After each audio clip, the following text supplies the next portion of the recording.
네, 안녕하십니까. 방금 소개받은 김흥광입니다.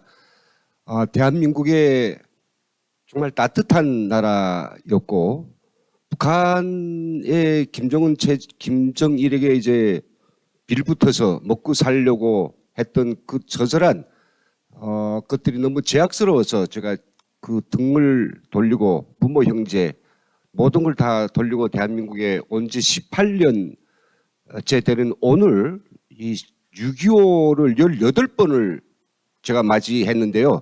6.25 전야에 대한민국 국민들이 이렇게 6.25를 잊지 말자고 모여서 그 정신을 이야기하고 6.25의 교훈을 다시 새기고 6.25의 그 각오를 다시 다지는 이런 이 장면은 제가 18년 동안 정말 못 봤습니다, 여러분. 그러기에 저는 오늘 이 자리를 마련한 우리 조원진 대표님 그리고 우리 공화당 저는 정말 존경한다는 말을 꼭 붙이고 싶은데 존경하는 우리 공화당 당원 동지들과 참석하신 여기 애국 국민 여러분들께 정말 감사하다는 이야기 드리겠습니다. 여러분 감사합니다. 예.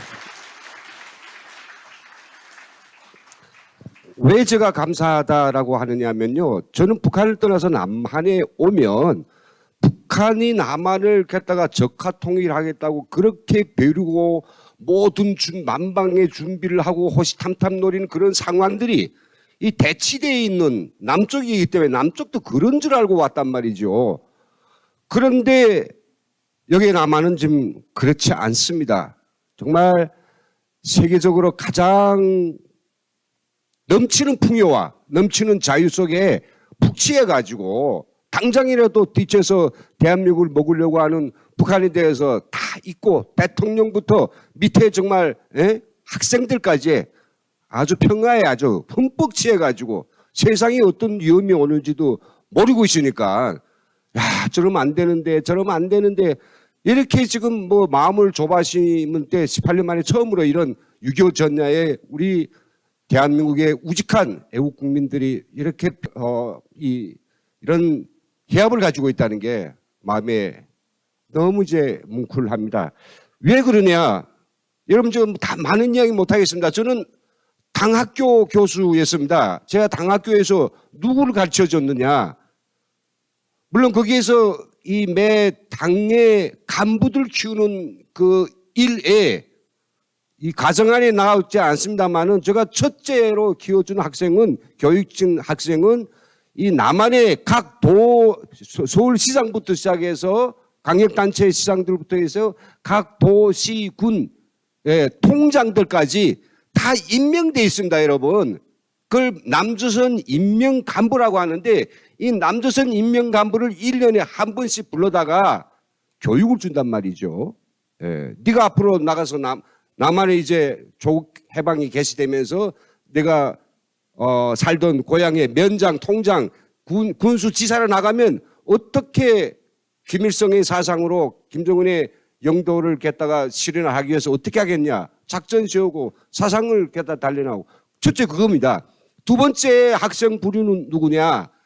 여기 대한민국의 그 난파대에 있는 좀 무지무지하게 많은 그 난파 간첩들이 있습니다. 저희는 이거 사실이 아닐 수도 있겠지만 북에서 그냥 저희들끼리 이야기할 때 남한에 난파 간첩들이 전봇대 숫자보다 더 많다라고 호들갑을 피웠습니다. 그렇지 않겠죠.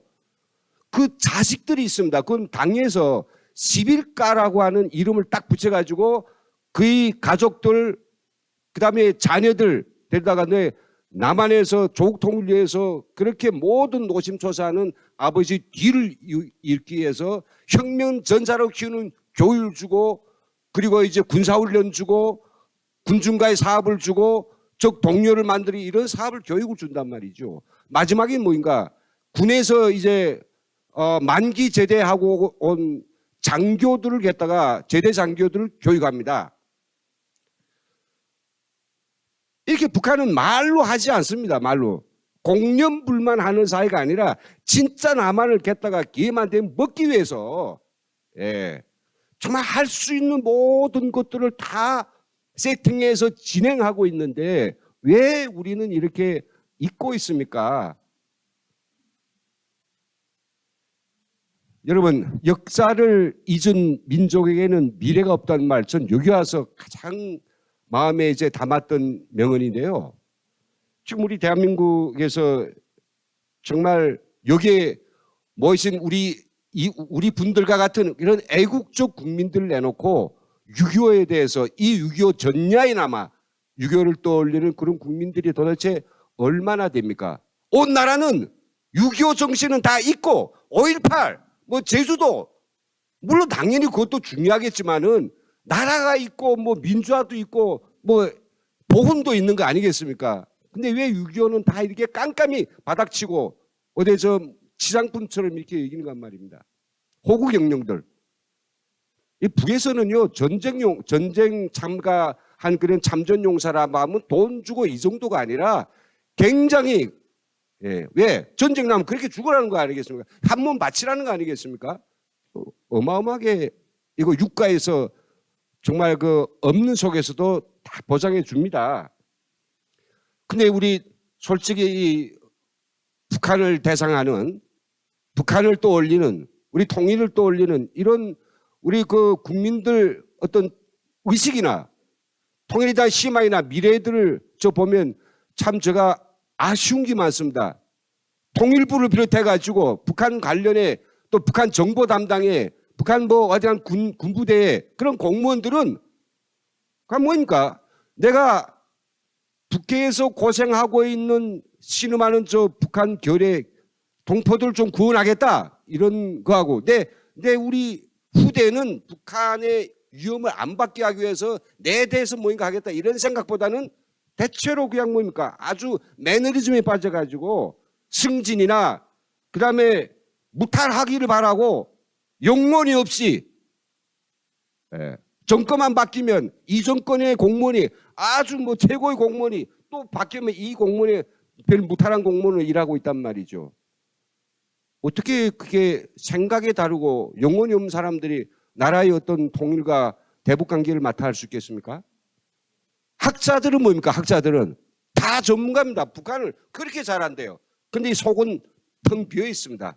오직 기회주의적인 그런, 예, 사상에 물들여 가지고 어떻게 조금이라도 자기가 연구 영역 하는데 이름을 날리기 위해서, 예, 마음에도 없는 그런 이야기들을 내까리고 이론을 전개하고 참 허망하게 그지없고요. 모르겠습니다. 제가 너무 이렇게 떠드는지 모르겠는데 언론은 저는 어떻게 합니까? 언론은 그냥 뭡니까? 이게 시청률에만 환장돼 있지 않습니까? 그게 국민의 정서에 어떤 영향을 주든지 상관이 없습니다. 이런 상황은요, 정말 애국적이고 양심적이고 우리 후대들이 삶을 기준히 여기는 우리 공화당과 당원들, 애국 국민들에 대해서 작은 목소리라도 저는 점점 커지고 우리 사회에 증감해야 된다고 생각됩니다. 저도 우리 조원진 당대표님과 함께 우리 그 박근혜 대통령께서 탄핵됐을 그 당에 우리 정말 국치를 느꼈을 때 서울역 앞에서 저는 정말 저희 피를 토하는 마음으로 제가 연설도 기회를 주셔서 했습니다.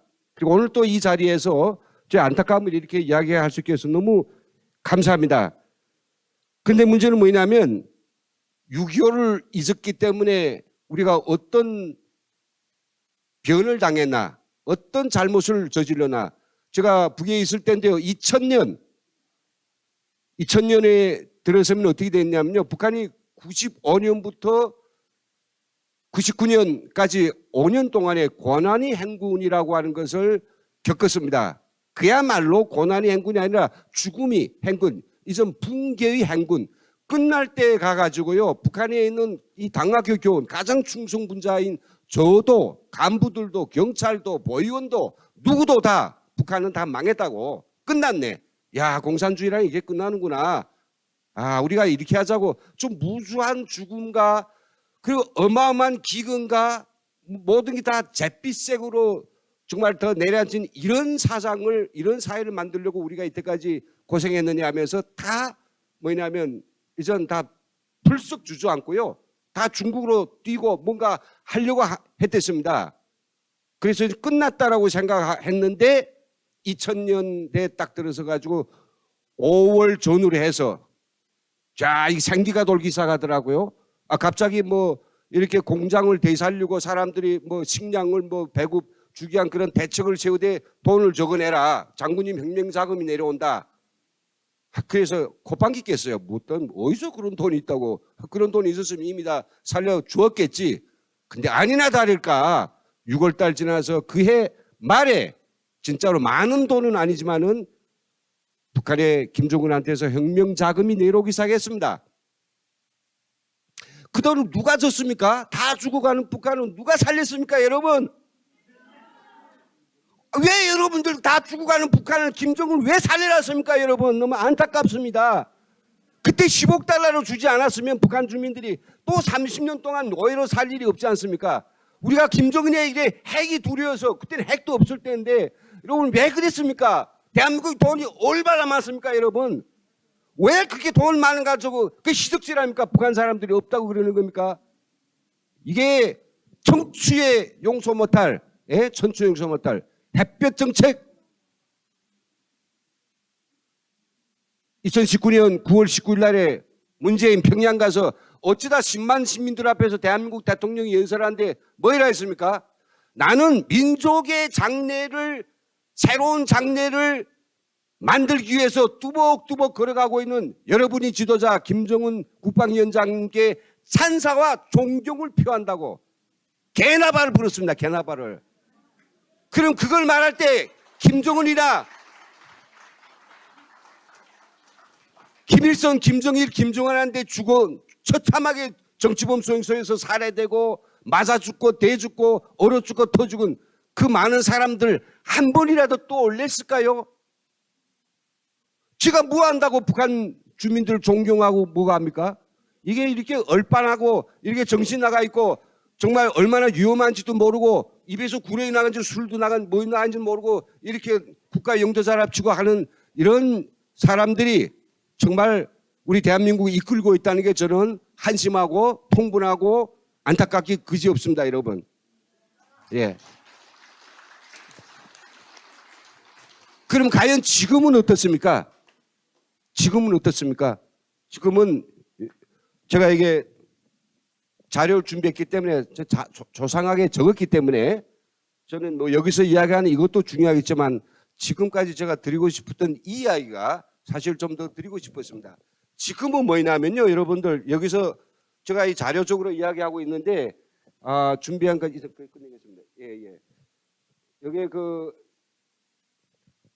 지금 우리 대한민국 언론에서나 학계에서나 정부에서나 북한의 코로나가 가짜 코로나고 진짜는 대기군들에서 어마어마한 대량 하사자가 살고 있으며 김정은 자금이 빵 말라서 핵 개발이 아니라 우리를 가지고 해코지할 지금 맥도 없는 그런 상황이라는 거 들어보신 적이 있습니까, 없습니까?